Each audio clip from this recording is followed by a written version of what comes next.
We can go far united. United we hike and bike. United we ride and roll. United we walk and run. United we trek and explore. We can go far united. United. United we trail.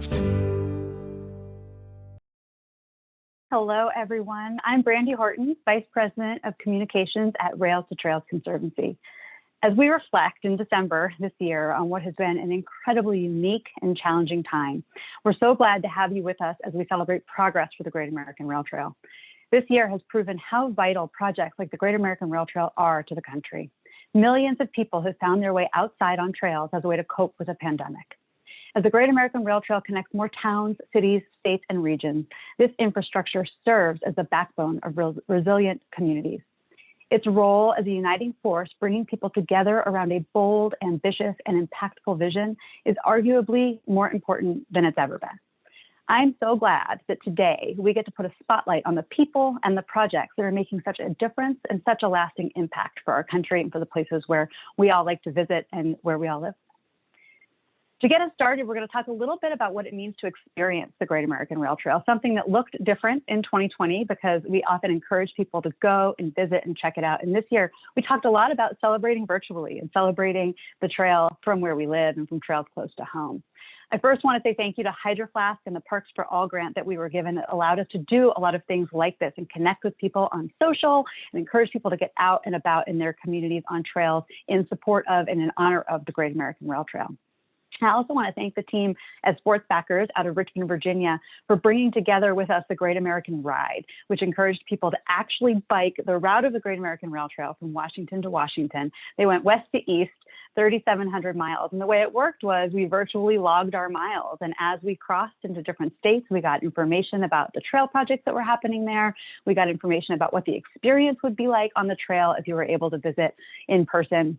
And I think that all of that is just so important as we continue to keep people connected to this vision, but also connected to trails and to each other and to the outdoors and to nature, which has proven to be just so vital during this time of the pandemic.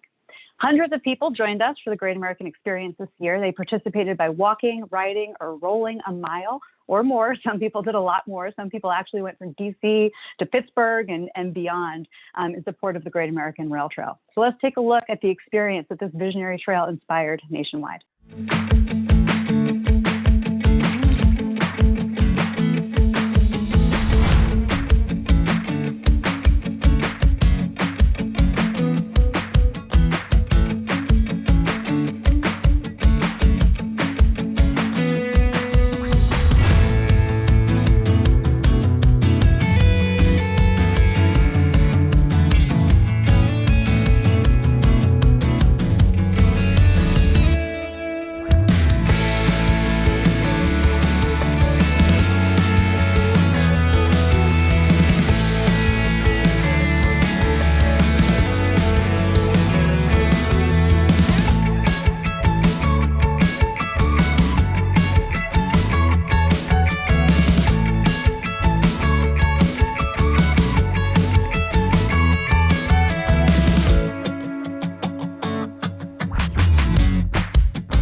I think that last picture sums up the enthusiasm for the Great American Rail Trail perfectly. And it's really hard when you see all these pictures of people out on their own trails, giving shout outs to the Great American, excited about what this project means for the country and for themselves. It's really hard to deny the enthusiasm that exists. We hear from people all the time who are planning to ride portions of it or who are eager for the day that it's connected from coast to coast because they just can't wait to do the whole thing. A lot of people, when they reach out to us, cite their enthusiasm about safety. They've maybe tried a cross-country bike trip before, or maybe they haven't, and they've been discouraged from doing so because of their concern about interactions with vehicles and not having a good route that's separated from vehicle traffic. And they're just so enthusiastic about the Great American and what it means for that. A lot of other people cite the ability that the Great American will give them to connect with so many different aspects of America and all of her culture and her history and her people and her places, and in an entirely new way, because there's nothing more intimate than connecting with a place when you're outside and in it, whether that's on a bike or hiking through it or rolling through it in whatever way you want to do. But then a lot of people say, when's it going to be done? And what will it take to get there? And one of the key ingredients to getting this project completed is political leadership. We have in front of us in 2021 huge opportunities to create new funding sources for trails, walking, and biking, especially at the federal level. The debate over the reauthorization of the next federal transportation bill will pick back up in the next few months. And there's support there for increasing investments in trails and for prioritizing projects that actually increase the connectivity between trails and active transportation infrastructure like sidewalks and protected bike lanes and things like that. And some of that support and enthusiasm is even growing as people are seeing how important these spaces have been during the pandemic. And while the project itself is at a national scale, and we talk a lot about the national reach of the Great American Rail Trail, it's really a state by state and a town by town effort. State leadership is essential in making sure that investments are targeted to maybe those more ambitious or those hard to achieve trail projects, and to delivering on the vision and the coordination that it really is going to take for this to be successful.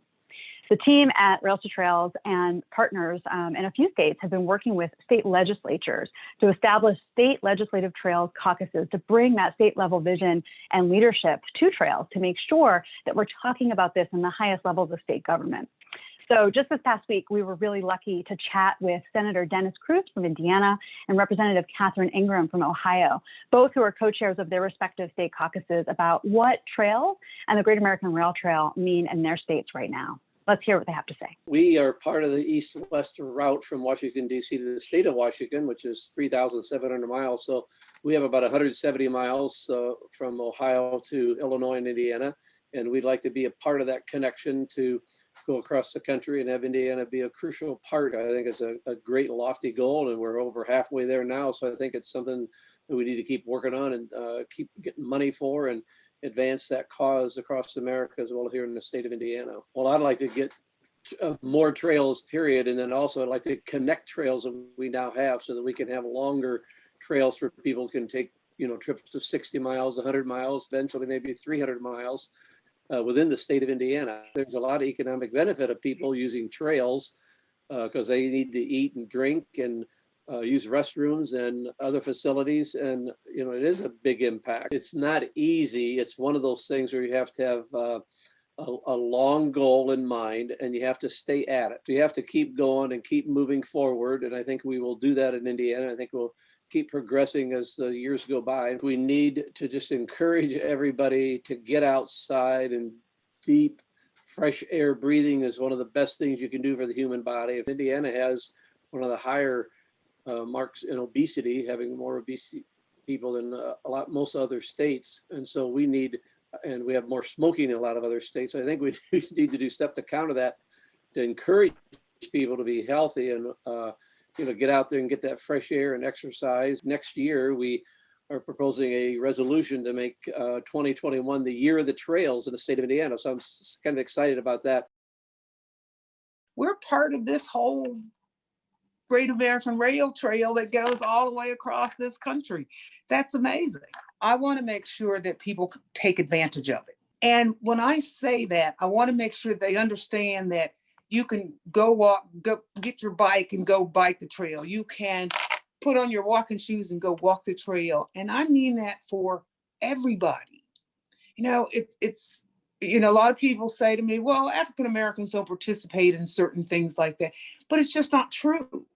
And I want to make sure that more people recognize that this is about everybody. This is about all of our constituents and the entire state of Ohio. When I think about things like that and being outside when I was a kid, I think that more so than ever is how we need to continue to make connections for our young people and for our family, where you can go from home, ride your bike to the trail, and if you decide to get off and walk, you could walk through a neighborhood, to a neighborhood, past a neighborhood, and everybody would be involved. And it would be something that would be healthy.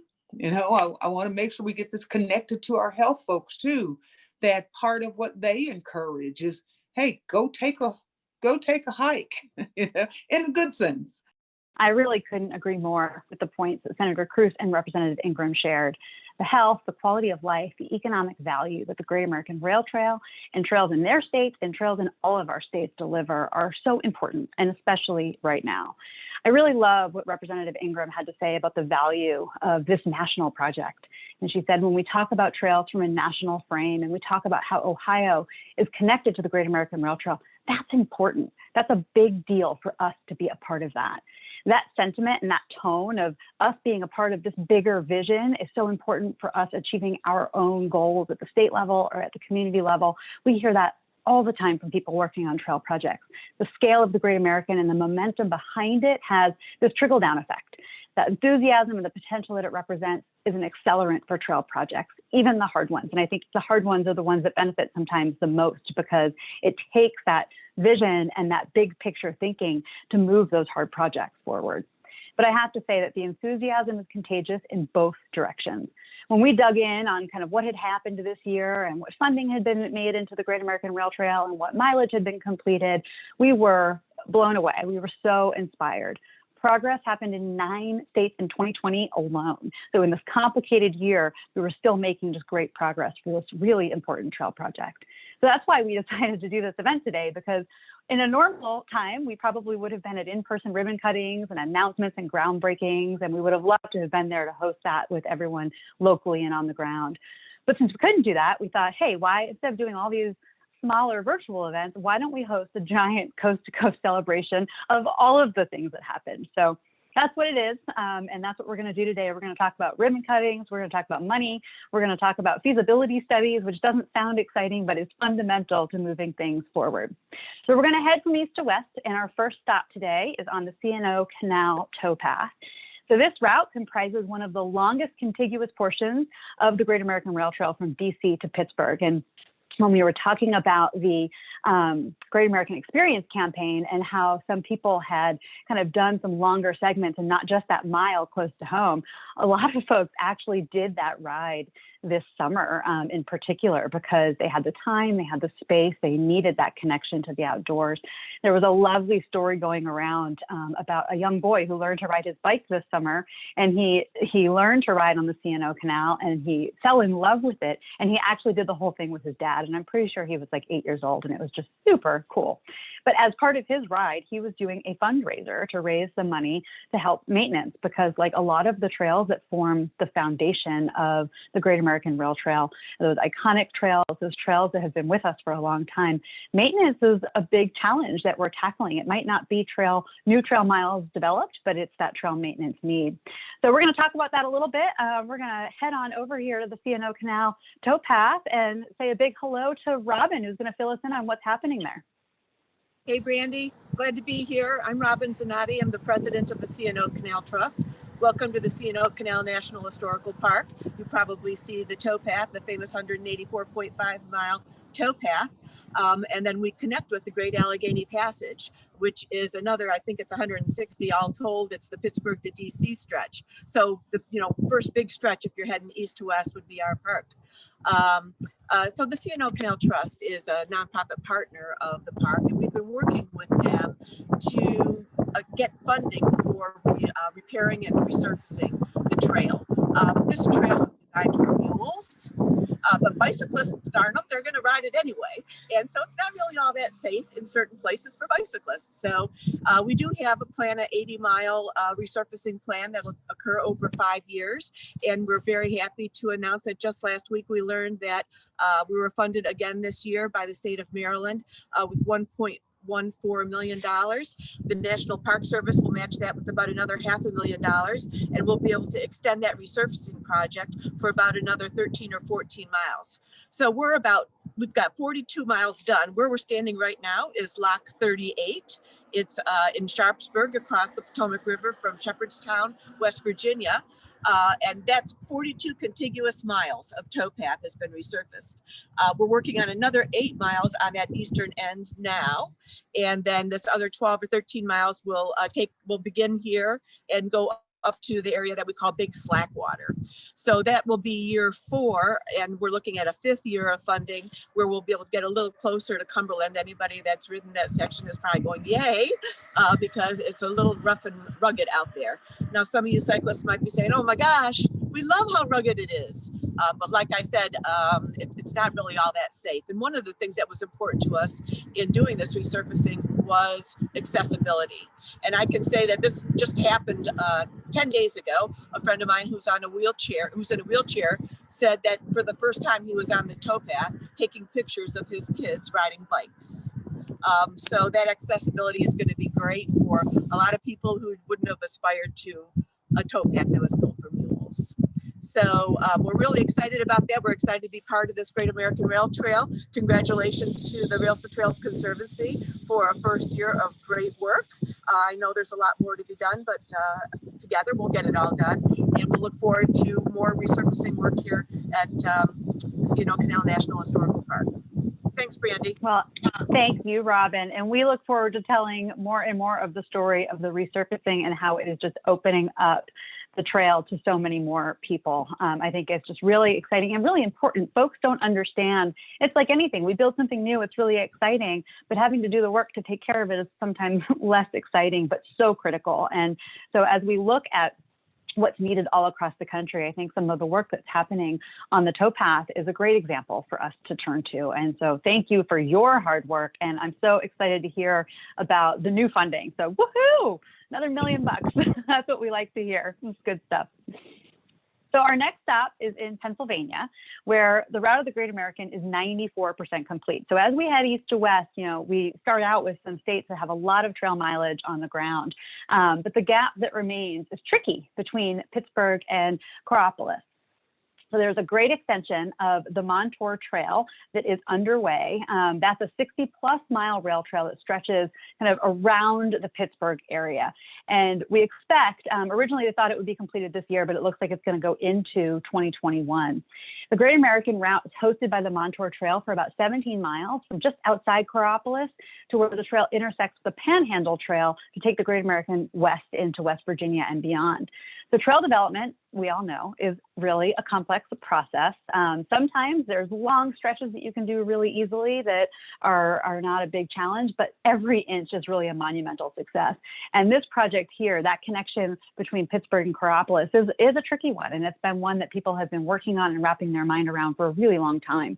So the Montour Trail Council is in the middle of an important 3/4 mile extension from the current terminus into the town of Coraopolis proper. So it's really short, but it's critically important, that connection, and it will be really important to celebrate those miles when they're done, and we're close, as we understand. The other thing about the Montour Trail that's just so special and unique is that it has been developed and still is managed and maintained by an all-volunteer trail council. And so the way that trail management looks all across the country is different. Sometimes it's state agencies, sometimes it's paid staff, and sometimes it's all volunteers. So what has happened with the Montour Trail with this extension, it's a dedicated group of, we like to call them trail heroes who are just pushing this forward, showing what's possible when people band together for a common cause. And so thinking about where we're finding inspiration from, the folks at the Montour Trail are really just such a well of inspiration for all of us. And our next stop is into Indiana, where we also have a lot of inspiration to pull from. They celebrated this year not one, but 2 first in-state trail projects. And we've been identifying these milestones of, what does it look like as success for the Great American Rail Trail comes together? And first in-state trail projects and trail mileage completions was one of those milestones. And when we looked at what Indiana was doing this summer, we were like, gosh, these are finishing almost at the same time. How can we choose which one is first? So we gave them the honor of having 2 first in-state trail projects this year. And we've got Mitch Barloga with us on the ground. It's a little chilly there, but he's going to tell us about what's happening in Indiana right now. Hello, Brandy. Great to be with you all here from Windiana. My name is Mitch Barloga, and I am freezing, but that's the way it is, and that's where I live. But I am up here in the northwest corner of Indiana. I am proudly standing on the very first mile of the Veterans Memorial Trail. that was constructed and opened on D-Day, June 6th. We had the ribbon cutting actually on June 6th, very appropriate for the Veterans Trail. The segment that I'm on here is part of a 10-mile, eventual 10-mile trail that takes it from the town of Hebron, Indiana, which is in front of me, all the way to Crown Point, Indiana, to the northwest. Again, a distance of 10 miles. So we were able to get this part of the trail constructed this year, which was wonderful because we've been planning this trail for over 20 years. I'll get to that in a minute. But there are several segments of the trail that have been funded, and we're hoping within the next 5 years we can actually finish this project for good. There's 3 entities that are involved, and as you can probably tell from behind me and around me, it is a rural trail, and that is why it's kind of taken a while to get to its current situation. It is being built along the abandoned Pennsylvania rail line through here, and I am standing pretty much on the edge of the Chicago metropolitan region. Everything behind me to the northwest begins the metro area of Chicago, and you'll be hearing from John Wilson in a moment as he'll be talking about the Pensy Greenway. And before I go, I really would like to talk a little bit about the Veterans Memorial Parkway itself. The trail is part of the Parkway endeavor. Behind me, you see Old Glory flying, and that is part of a future memorial that is dedicated to Mideast veterans that have served honorably in times of war and peace here from our region. And we have a series of memorials that are developed. Here on the trail itself, we have just up the road, about 5 miles, a memorial for those who served in the Korean War. In Crown Point, we are planning a memorial for those from World War I and II and from the Holocaust. And just north of here, the memorial that started it all and helped inspire the development of the Veterans Memorial Parkway, that was the Vietnam Veterans Memorial for Lake County veterans, the very first Vietnam memorial dedicated in the United States back in 1970. As you can tell, I am coming to you from a state highway here. This is US 231, which is called the Veterans Memorial Parkway here in Northwest Indiana. And before I turn into a human ice cube, I want to thank you all for inviting me today, and I really appreciate being part of this. I just want to mention one last thing, Brandy, before I go, and I would have to say this. This is also part of the American Discovery Trail, which is another national endeavor that mirrors the route of the Great American here in Indiana that we're also proud of. And so thank you again for having us be part of this and to share our success with you. We love it, Mitch. And I love that there is this intersection between different ventures to get across the country. And the Great American Rail Trail, we share a route with the American Discovery Trail through a lot of the I-states is the way I often think about it. And then we kind of head up north following more of the rail trail corridor, and the American Discovery Trail heads south, and it turns into a bit more of hiking and things of that nature. So it's really exciting that when all of these visions come together and piece by piece and inch by inch as they do, we'll have so many options, and that connectivity just continues to grow and grow and grow. And so that's just really great. Thank you so much. Go warm up, get yourself some hot chocolate like my kids like to beg for every time they're outside for like 5 minutes. It's just an excuse for more hot chocolate. So we're not going to move too far, and it's a little cold in our next stop as well, but we're going to head on over to Illinois. We're actually heading to the Pensy Greenway at the border of Indiana and Illinois, where there has been a vision for a long time of extending the Greenway, creating the Lansing Greenway, and new funding has been received to start to make that possible. So we're going to head on over there and say hi to John, who is staying warm. And I was, despite the fact that it's so cold, I was watching while we were doing our test, people walking by you. So they're there. Yes, people have been walking by. It's always glad to see, after years of work on a trail project, as someone mentioned before, it takes a long time to complete these projects, that people do use them on a regular basis. I am standing approximately 20 feet from the Illinois-Indiana state line. The archway symbolizes the state line. This is part of the Pensy Greenway that Mitch just talked about.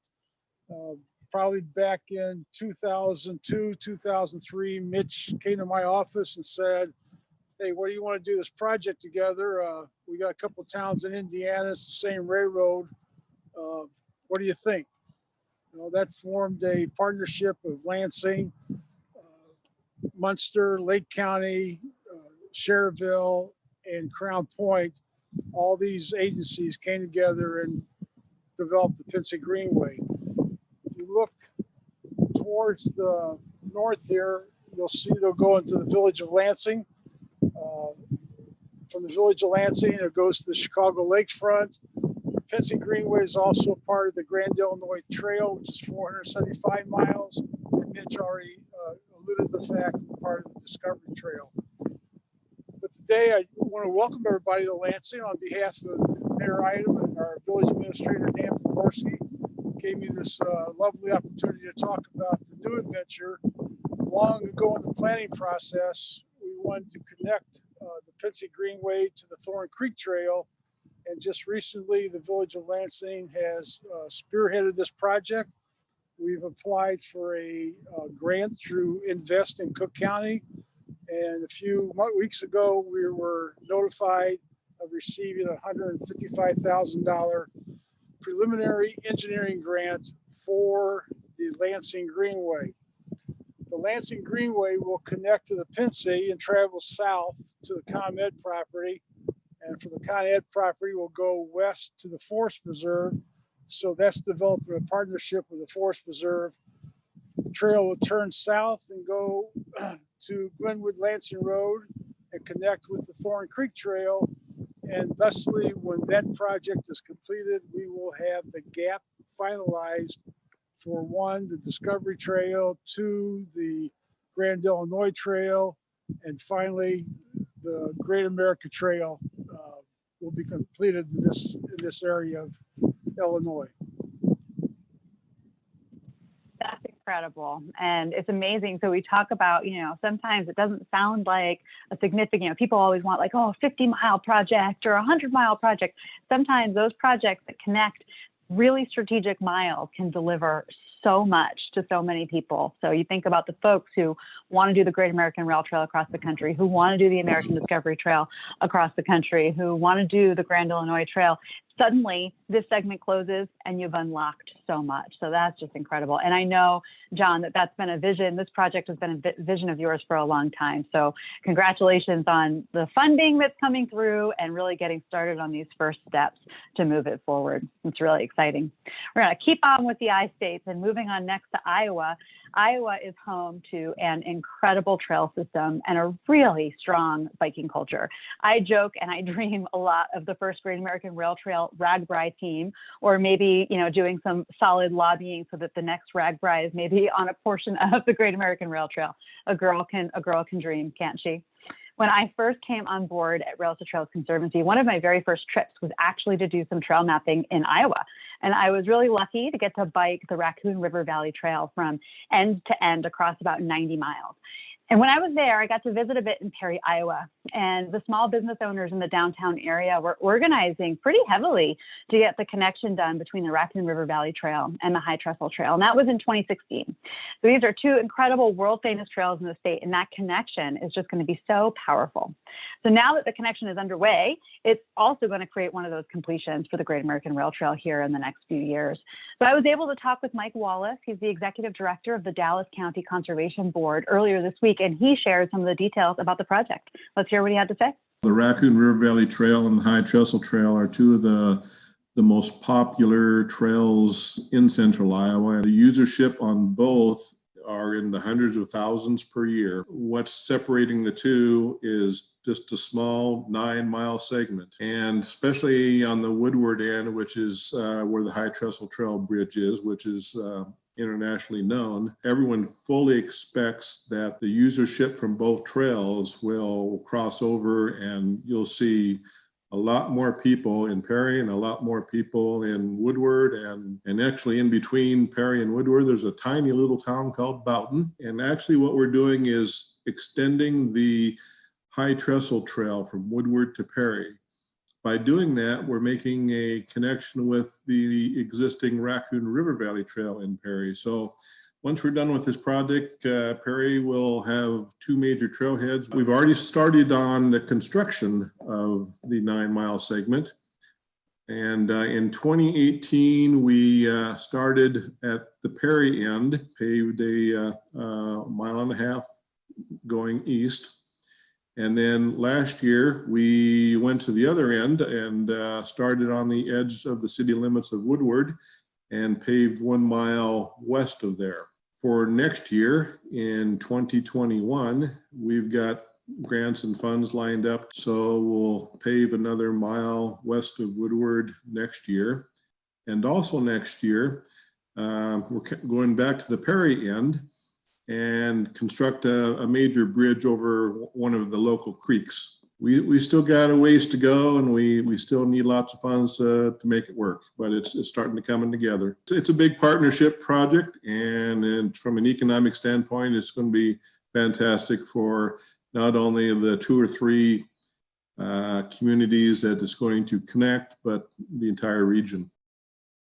So exciting to see that progress and this 9-mile connection, what it can mean to connect. You know, you have 2 trails that are generating hundreds of thousands of trail users a year, and suddenly you bring those together, and the crossover and the economic opportunity and the tourism and the stayovers, and it's just super exciting to see. And it also, so it means a lot to those towns. And as I said, in Perry, they were really lobbying hard for this about 4 years ago, but it also means a lot to the entire state of Iowa. So we're actually really lucky that Andrea Bolton of the Iowa Natural Heritage Foundation decided to go out to the trail for us today so that we can get a little sneak peek and hear a little bit about what it all means to the state. Hi, Andrea. Hi. So thank you. Yes, I'm actually here on the latest segment that was completed of the Raccoon River Valley Trail to High Trestle Trail connector that was completed this year that Mike referenced.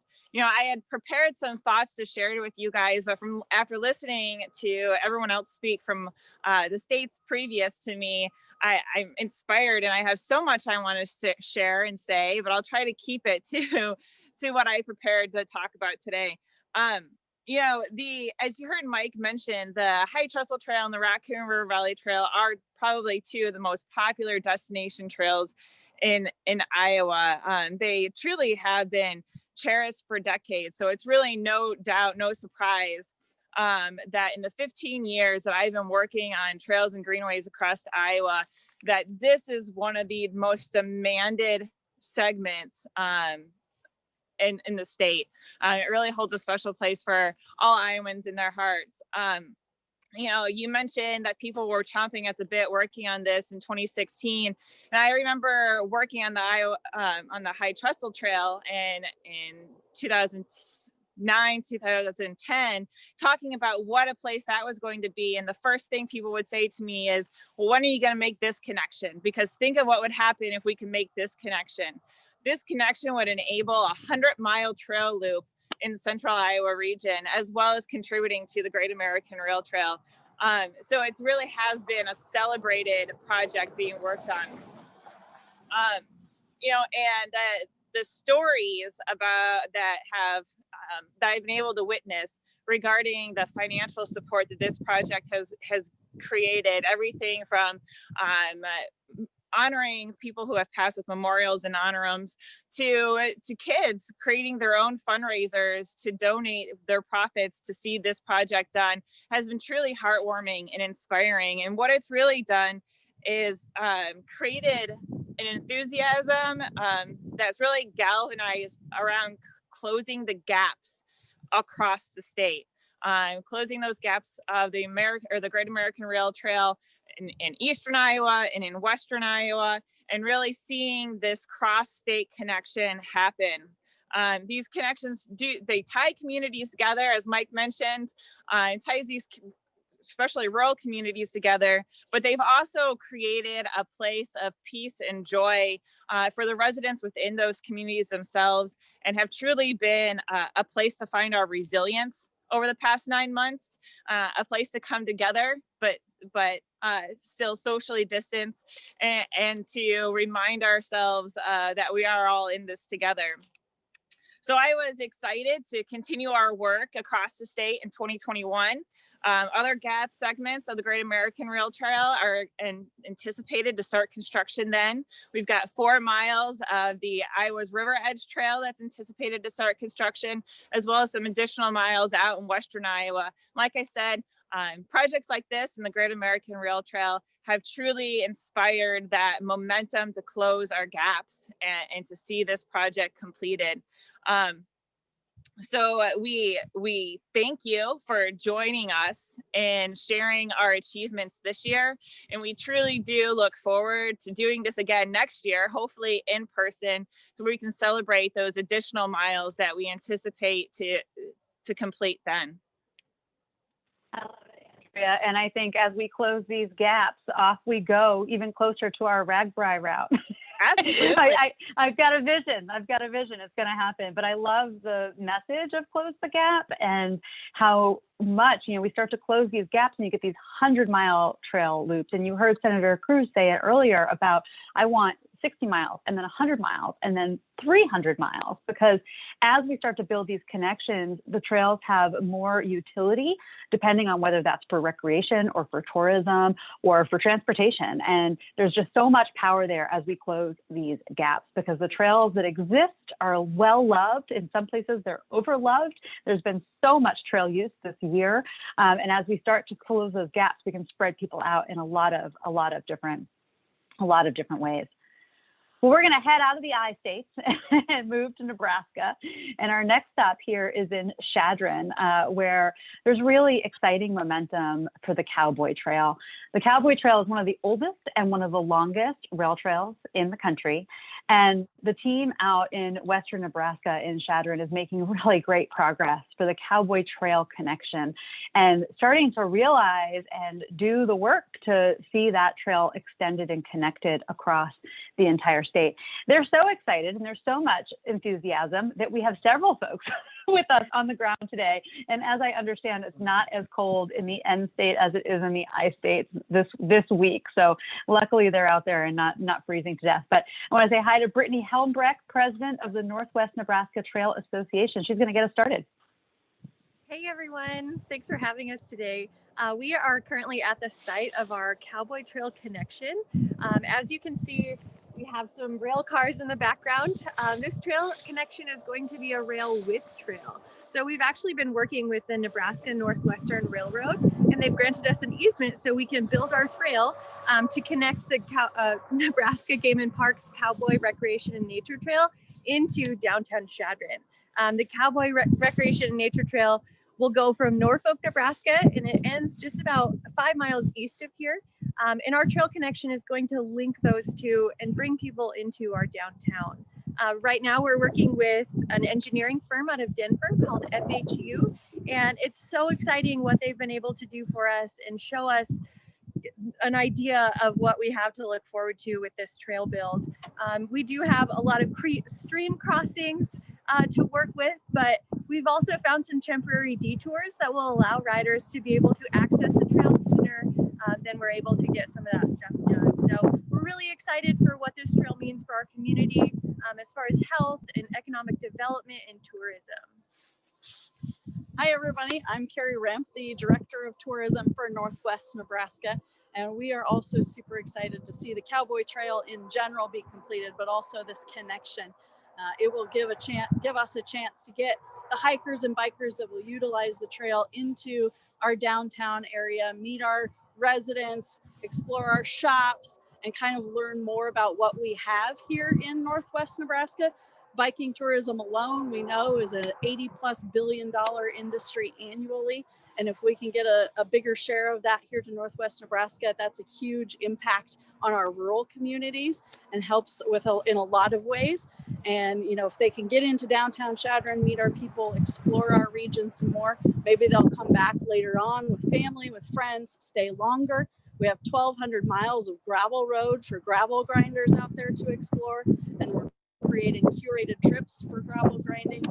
So we have a lot of opportunities for that kind of stuff. And we're really, really excited. We are thrilled that we were allowed to be part of this today as well, to let people know what we've got going on. Oh, I love it so much. And I love that you guys are at a rail with trail corridor. We are seeing more and more and more of those all across the country. And, when you're doing trail development and you're looking at routing and you're trying to figure out what's the best pathway from here to there, sometimes there isn't a perfect corridor.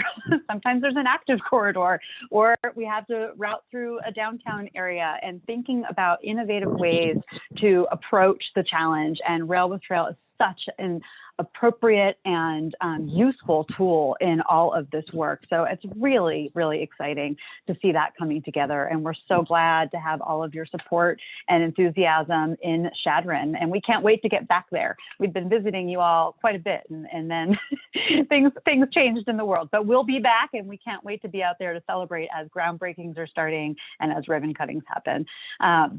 We're going to head west a little bit further into Wyoming, and really into two of the states that are the ones with the most mileage to build for the Great American Rail Trail route. I'm really excited about the project in Wyoming. The team from Glen Rock couldn't be with us today, but I'm thrilled to share the update on what is one of my favorite segments of the entire Great American Rail Trail. And part of it is because it's such a great story. It's Al's Way. The old railroad bed used to be used by the town's cross-country team for practice, and Al was the coach, and he became a huge advocate for the trail's conversion into a rail trail and for its creation. And so this is the first segment to be completed along the route in Wyoming, so first in state trail mileage, and it's a 0.9 mile extension that now makes Al's Way extend across the town limits of Glen Rock. And Glen Rock is a small town, 2,500 people. It's about 20 minutes east of Casper along the North Platte River.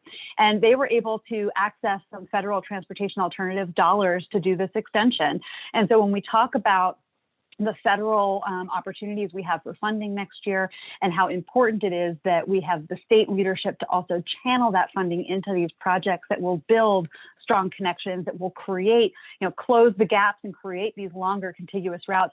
And we're looking at economic recovery. All of these pieces come together. And for the trail to be a way to pull some of those federal dollars into Glen Rock is really powerful. We also expect, looking ahead, that Casper is going to have some momentum going for their trail development as well. They've got some movement on extending the trail eastward towards Glen Rock. So again, you start to see how the gaps are getting smaller and the closures are going to start to happen. So we love what's going on in Wyoming.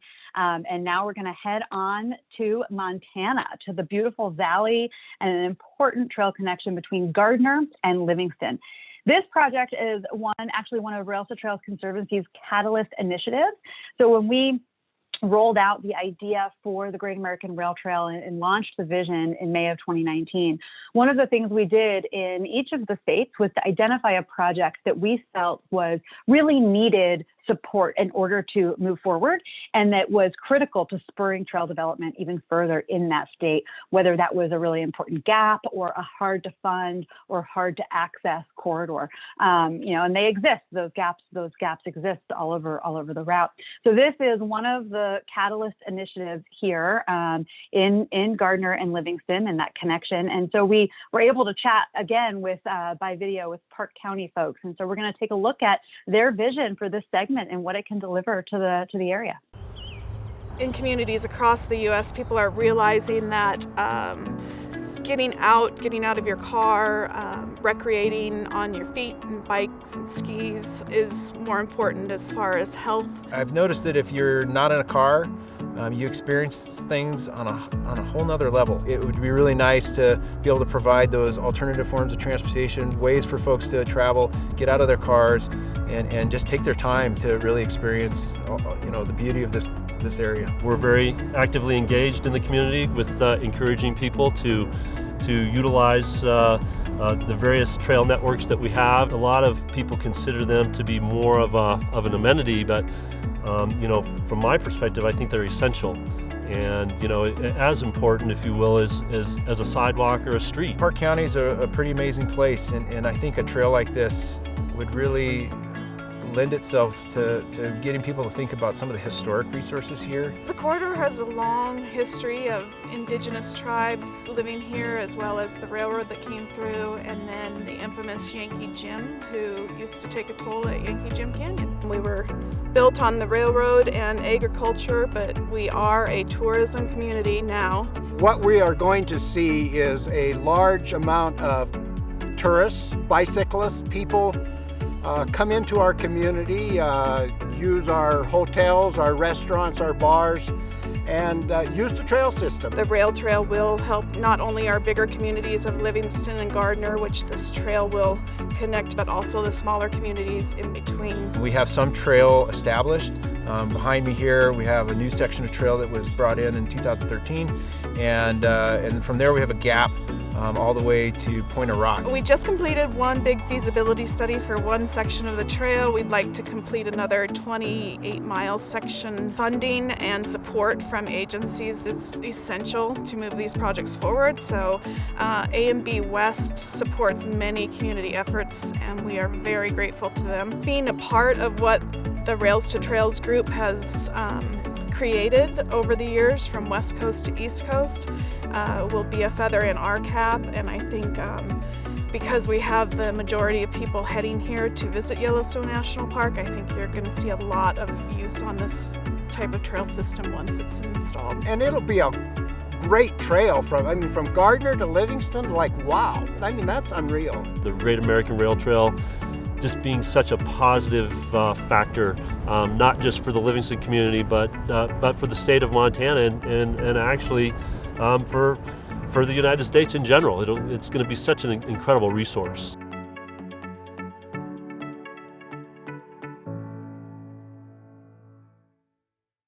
Like the team there locally said, wow, it's so exciting to think about a 50-mile gap closing through that part of the country that so many people don't have a way to connect with intimately. You know, a lot of that is places that you drive through, and to be able to be on your bike and to connect to the prairie and to the land and to the mountains that way from your bike or hiking is just really so exciting. And so we're going to head next to our last and final stop in Washington, where we also celebrate an enormous milestone and one of the most exciting parts of what's happening, you know, as we look at what we achieved in 2020. And when you think about the Great American Rail Trail and what it can do for communities and all of the testimonials we've heard today about the plans for economic development and tourism and the idea of turning old rail towns into trail towns and bringing people to these destinations, you know, some of the powers in providing the vision and the impetus to advance these harder projects and to making it through the West. The Great American Rail Trail has been a vision for Rails to Trails Conservancy for nearly 35 years. But the early founders and our early teams knew how hard it was going to be to get across Nebraska and Wyoming and Montana and across Idaho and into Washington. So knowing that there was a route that would be able to do that and that there was some will to make this happen, that really is what got us here today, and it's really inspiring. So our final stop, we're on the Olympic Discovery Trail, and we get to join the ribbon cutting that had happened previously on the 2,000th mile, the 2,000th completed mile of the Great American Rail Trail at the Spruce Railroad Tunnel. It's my real pleasure to welcome you not just to Olympic National Park, but to the Spruce Railroad Trail. All the people in the county had a vision of what this trail could be and how it could be a transportation corridor that would go from one end to the other, the Olympic Discovery Trail. We've learned even more so recently with the COVID pandemic limitations what an important community asset it is to get out, to exercise, to feel better about our circumstances. We know there's incredible peninsula-wide and beyond momentum to get this done. As of 2 Mays ago, we've been recognized as being the western end of the cross-country Great American Rail Trail. Great things are coming to Forks, to La Push. We've got work to do. We're going to be there. We're looking forward to a long relationship with the park to care for this incredible trail. There's so many immediate benefits to renovating this old railroad corridor. This project and the greater ODT contribute to nearly 200,000 state jobs. People spend more than $21 billion a year in Washington on everything from bike shorts and helmets to hiking shoes and backpacks. And a lot of that money stays locally. It's really important for us to celebrate such a momentous occasion because it's really an example of what we do when we do our best. 1, 2, 3, go!